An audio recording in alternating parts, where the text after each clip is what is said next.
En communication publicitaire, il est fondamental de bien définir ses cibles. Il est d'usage de distinguer les cibles principales, le groupe d'individus que l'on doit toucher dans son ensemble, le cœur de cible, celui qu'on doit toucher en priorité si on n'a pas les moyens de toucher l'ensemble, et puis des cibles secondaires qui sont la plupart du temps les mêmes, la force de vente, les distributeurs, les journalistes et l'ensemble des prescripteurs. Difficile de parler de publicité et de communication sans parler de marque. La marque est un signe matériel qui permet de distinguer les produits ou les services d'une entreprise. Une bonne marque doit être bien évidemment disponible, protégeable en France auprès de l'INPI, mémorisable, facile à prononcer, elle doit évoquer si possible les qualités du produit. Si vous n'êtes pas convaincu de la valeur de la marque, voici un exemple très simple. Vous avez un t-shirt, je vous en demande d'estimer dans votre tête la valeur. Voici le même t-shirt, avec un crocodile cousu. Imaginons que le crocodile soit authentique.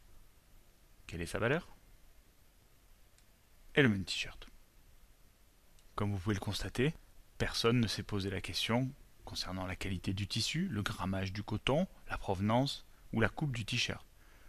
Tout le monde est d'accord pour imaginer que la position d'une marque sur le bout de tissu suffira à changer sa valeur, à la faire varier du simple au quintuple, voire plus.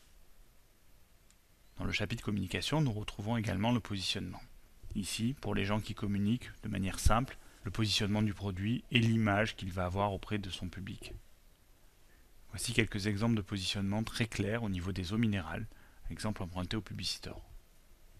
Pour qu'un positionnement soit bon en termes de communication, il doit être crédible, durable, motivant et attractif. Il doit être cohérent avec le passé et si possible déclinable dans l'avenir. Comme dans les 3 autres chapitres du mix, cette fois encore en termes de communication, nous pouvons énoncer un principe stratégique. La stratégie de communication va démarrer par un bilan diagnostique, un petit peu marketing, mais surtout orienté communication, qui va permettre de formuler un problème à résoudre par la communication. Il ne s'agit pas de déborder sur le prix de vente, sur le réseau de distribution, chacun son métier. Ceci fait, les gens de la communication vont essayer d'apporter un positionnement ou de formuler le positionnement de manière à le rendre le plus attractif possible. Quand un bon positionnement est choisi, il reste à mettre en place des objectifs, des cibles et une stratégie créative. Parallèlement à cela, une stratégie des moyens va être mise en œuvre.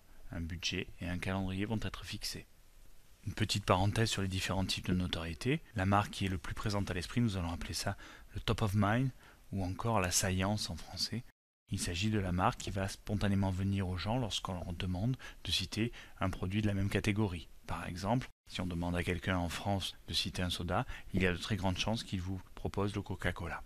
Les marques qui ont une notoriété peuvent espérer être reconnues et bénéficier des achats impulsifs dans les grandes surfaces.